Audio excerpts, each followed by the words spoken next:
President Bush was supposed to return to Washington immediately after the 9/11 attacks, but Air Force One didn't land at the White House for another 13 hours.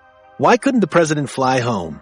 The answer involves miscommunications, security threats, and split-second decisions that have only recently been declassified. Fresh Secret Service agent logs and cockpit voice recordings now reveal the untold story of how America's Flying Command Center became a target itself, and how the people aboard fought to keep the president and the country safe. What began as a routine morning in Florida would become the longest presidential flight in modern history, testing every protocol designed to protect American democracy. The morning that changed everything. At exactly 9:05 a.m. on September 11th, 2001, President Bush sits in a second-grade classroom at Emma E's Booker Elementary School, listening to children read from The Pet Goat. The morning had started as routine as any other presidential visit to promote education initiatives. Chief of Staff Andy Card enters the classroom and approaches the president from behind. Card leans down and whispers 7 words that would change everything. A second plane hit the second tower. America is under attack. Bush's face remains composed, but his mind races through possibilities. The initial plan seems straightforward. Finish the school event quickly, make a brief statement, and return to Washington within 2 hours. Secret Service agents, positioned around the classroom, immediately spring into action, their earpieces crackling with urgent communications. Newly released 2025 documents reveal the flood of radio chatter between agents in those crucial minutes. Agent Richard Keene reports receiving contradictory intelligence about potential targets, while Agent Carl Truscott confirms that Air Force One is being prepared for immediate departure. The confusion spreads beyond the classroom walls. Communications between the Secret Service detail, the White House Situation Room, and Air Force One's advanced team reveal a system struggling to process multiple simultaneous threats. Agent logs declassified in 2025 show that within minutes of Card's whisper, agents were receiving reports of additional hijacked aircraft still in the air. Early reports wildly varied, from 3 to a dozen hijacked planes, reflecting the chaos of those first minutes. Bush finishes listening to the children read, knowing that any sudden departure would create panic in a room full of second graders and teachers.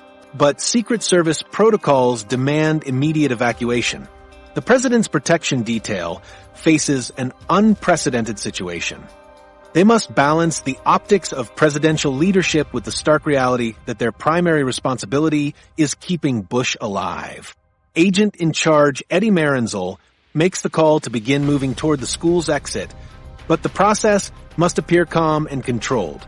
The September 11th attacks would later spur the creation of the Department of Homeland Security in 2002, fundamentally changing how America handles crisis response. But in 2001, existing protocols seemed inadequate for the current threat. The 7-minute delay in the classroom, while politically sensitive, created security risks that would later be addressed in updated procedures. The key players who would shape the next 13 hours begin converging on Air Force One. Colonel Mark Tillman, the aircraft's pilot, receives his first indication that this will not be a routine flight to Washington. Flight engineer Master Sergeant Paul Gibbs starts reviewing emergency protocols that haven't been used since the Cold War. Communications Specialist Technical Sergeant Thomas Gould begins establishing secure links with the Pentagon and White House, but the systems immediately show strain under the unprecedented demand for simultaneous connections. Multiple erroneous threats to government sites fueled the fog of war, with agents receiving false reports about car bombs and attacks on various federal facilities. The challenge facing the Secret Service becomes clear. They must protect the president without knowing the scope of the threat. Agent Marenzel's radio crackles with updates every few seconds, but the information contradicts itself. One report suggests all aircraft have been grounded, while another warns that hijacked planes remain airborne. Bush's motorcade forms outside the school, but the route to Sarasota-Bradenton International Airport suddenly seems fraught with risk. The original plan called for a direct 15-minute drive, but agents now worry about potential threats along the route.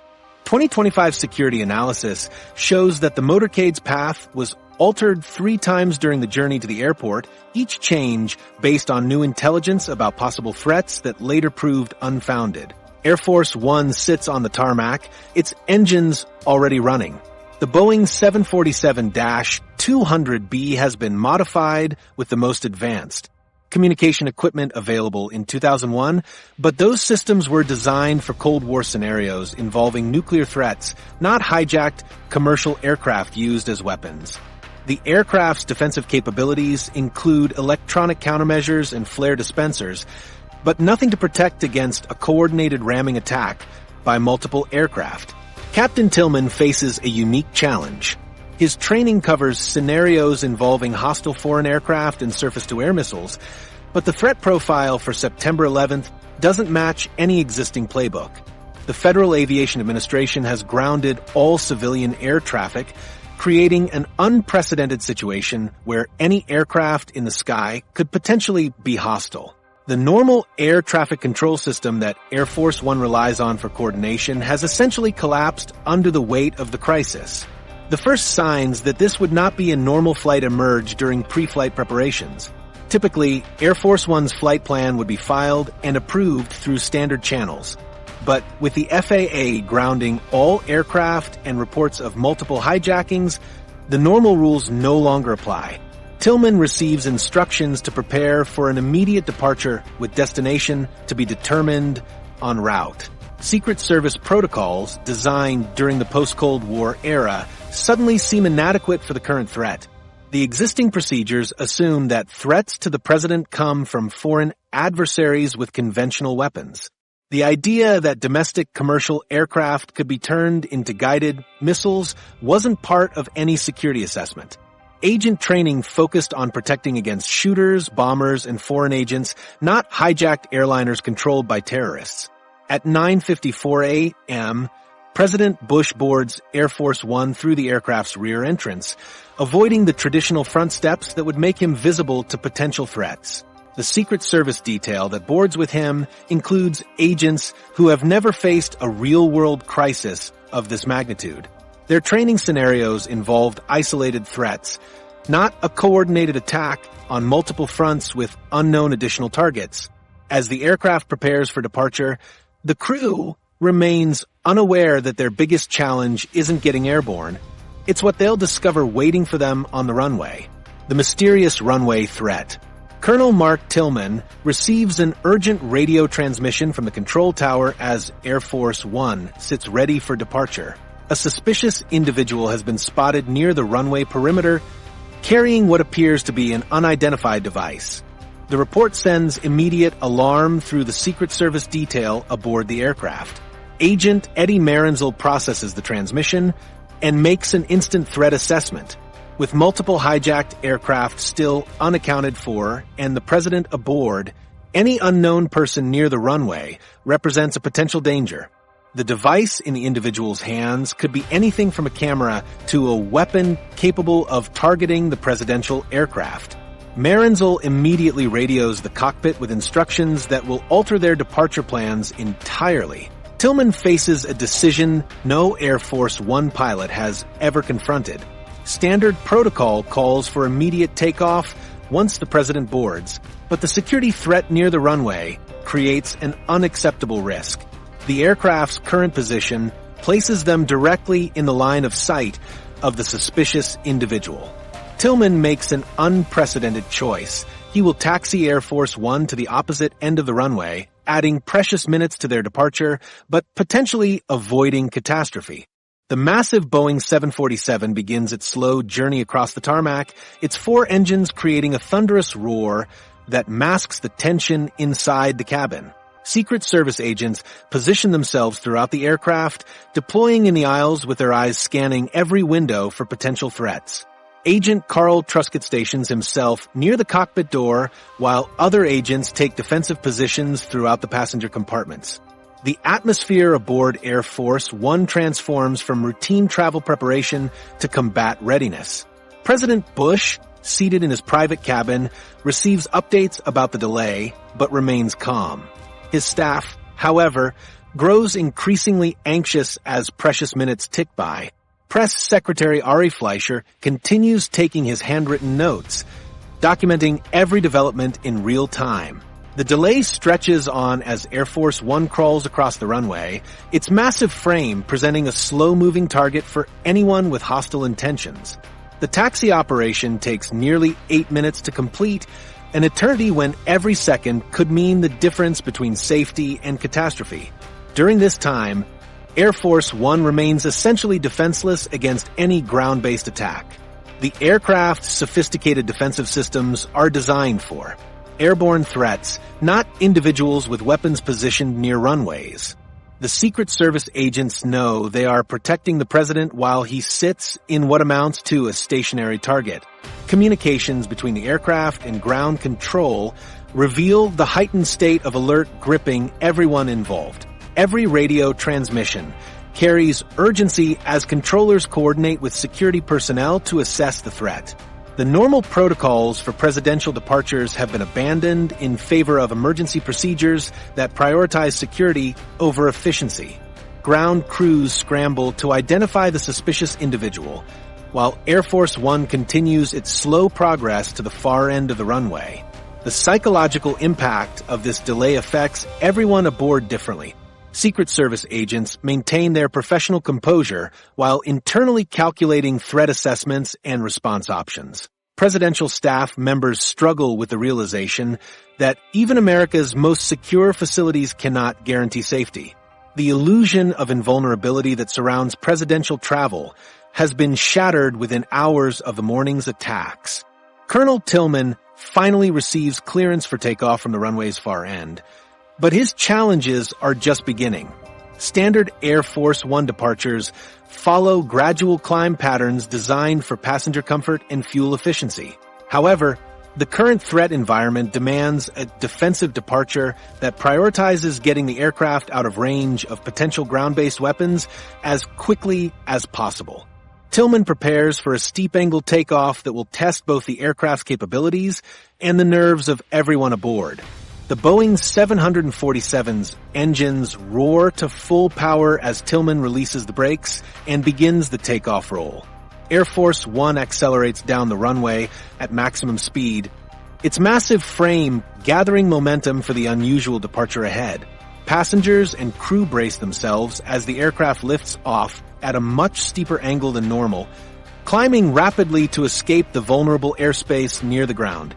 The defensive maneuver succeeds in getting the presidential aircraft airborne quickly, but it serves as a stark reminder that normal procedures no longer apply.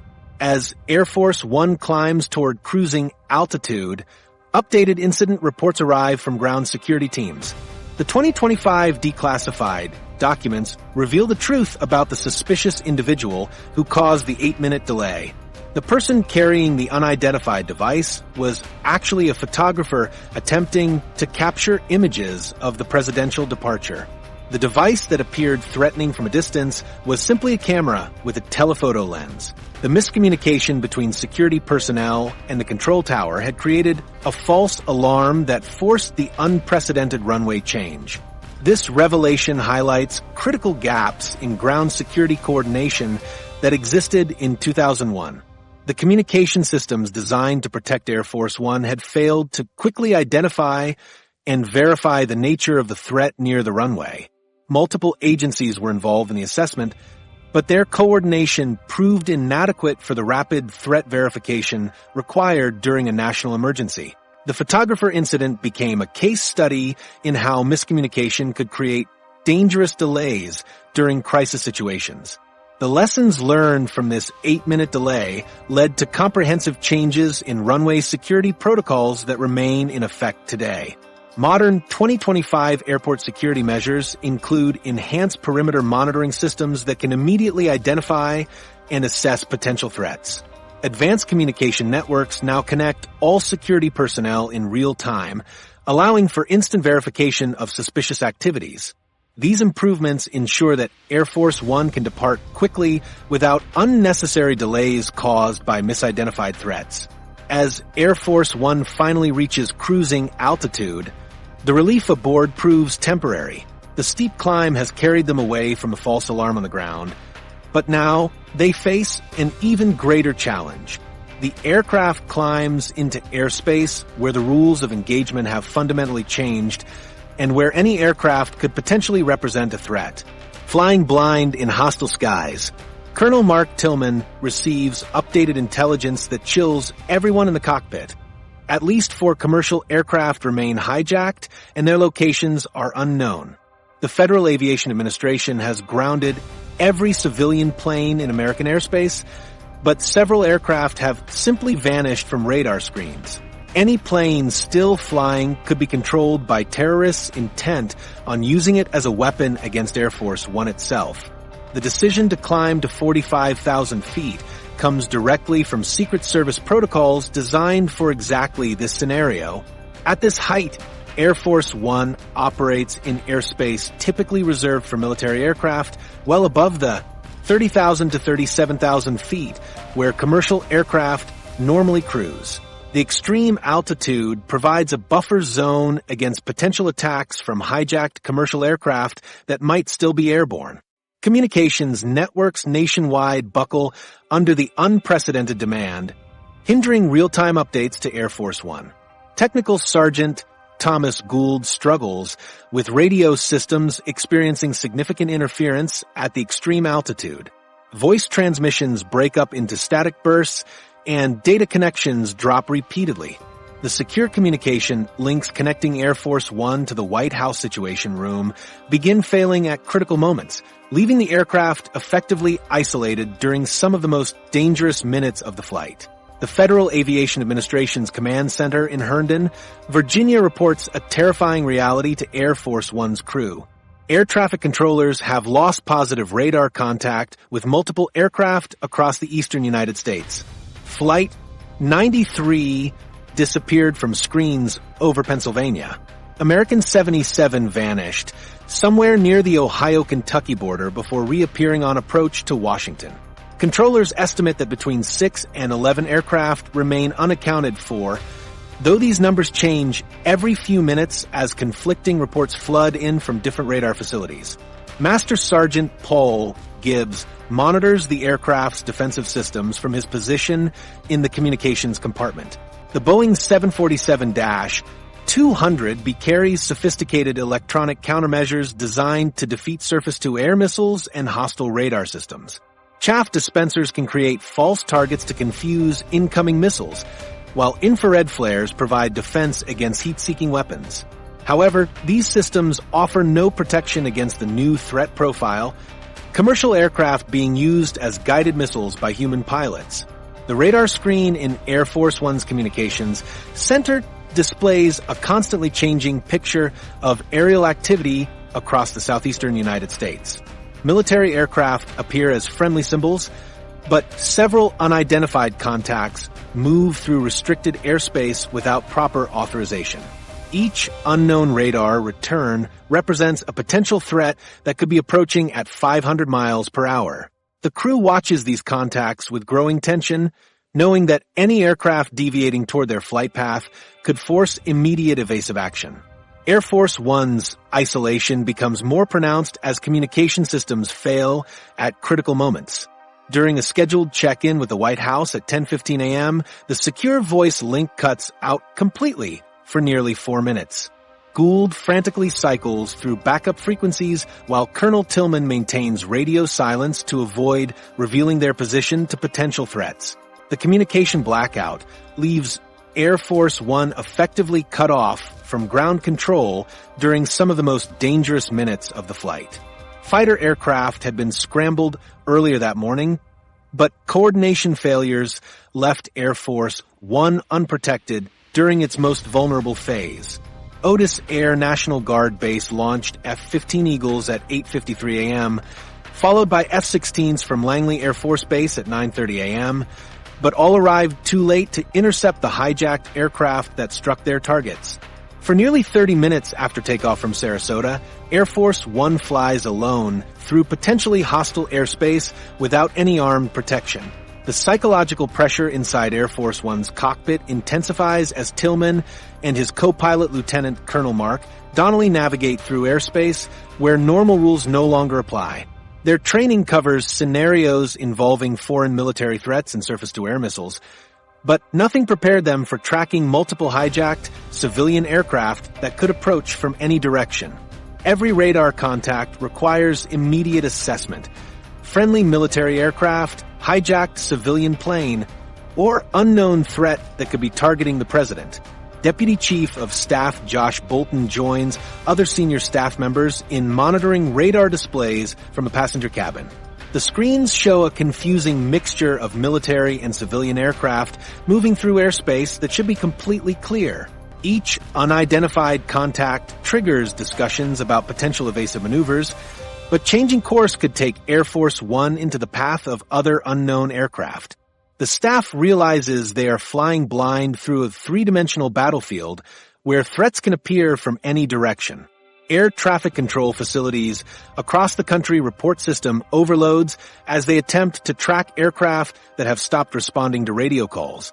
The normal separation procedures that keep civilian aircraft safely apart have collapsed, creating potential collision hazards throughout American airspace. Controllers work frantically to identify which aircraft are still under pilot control versus those that have been hijacked, but the distinction becomes impossible to make through radar alone. The tension aboard the aircraft reaches its peak when radar operators detect two fast-moving contacts approaching from the northeast. The aircraft appear to be traveling at high speed toward Air Force One's general vicinity, but their identity remains unknown for several critical minutes. Secret Service agents prepare for potential evasive action while communications specialists attempt to establish radio contact with the approaching aircraft. The possibility that hostile planes have located Air Force One creates the most dangerous moment since takeoff. At 10:42 a.m., the approaching radar contacts finally identify themselves as United States Air Force F-16 Fighting Falcons from the 125th Fighter Wing of the Florida Air National Guard. The fighter aircraft establish visual contact with Air Force One and take up escort positions on both sides of the presidential aircraft. For the first time since leaving Sarasota, Air Force One has armed protection against potential aerial threats. The sight of the F-16s provides immediate psychological relief to everyone aboard, but the president's desire to return immediately to Washington is about to create an unprecedented confrontation with his own security detail, the Secret Service rebellion. At 10:45 a.m., President Bush sits in his private cabin aboard Air Force One and makes what should be a simple presidential decision. He wants to return to Washington immediately to address the nation from the Oval Office. The American people need to see their president in the White House during this crisis, not hiding in an airplane at 45,000 feet. Bush summons Agent Eddie Marenzel to his cabin and expresses his clear preference to return home to Washington. The Secret Service response creates an unprecedented moment in modern presidential protection. Declassified radio logs from 2025 reveal Agent Marenzel's recorded transmission to the Secret Service Command Center, recommend immediate diversion to secure military facility. Washington threat level remains critical. The agents have received intelligence reports suggesting additional attacks may be targeting the Capitol, making the president's preferred destination appear extremely dangerous. Intelligence reports flooding into the Secret Service paint Washington as an active target zone. The Pentagon has been hit. The White House has received bomb threats. Reports suggest that multiple government buildings remain targets for coordinated strikes. From the Secret Service perspective, returning the president to Washington would be delivering him directly into the hands of terrorists who have already demonstrated their ability to strike at the heart of American government. Deputy Chief of Staff Josh Bolton joins the discussion in Bush's cabin as the situation grows more tense. The president argues that his place is in Washington leading the nation, not appearing to run from threats. The American people need to see strength and resolve from their leader, not an empty White House and a president who appears to be in hiding. Bush's frustration builds as he realizes that his preference to return home is being overruled by security considerations. Agent Marenzel receives continuous updates through his earpiece that reinforce the decision to recommend diversion. Intelligence reports from the Secret Service Intelligence Division describe Washington as potentially under siege. The Federal Aviation Administration reports that hijacked aircraft may still be heading toward the Capitol. The FBI warns of potential car bombs targeting government buildings. The cumulative threat assessment makes returning to Washington appear extremely risky. Karl Rove enters the cabin to support the president's position, arguing that political leadership requires visible presence in Washington. The administration cannot appear to be running from terrorists, especially when the vice president remains in the White House bunker coordinating government responses. Rove emphasizes that every minute Bush spends away from Washington sends a message of weakness to both the American people and potential enemies around the world.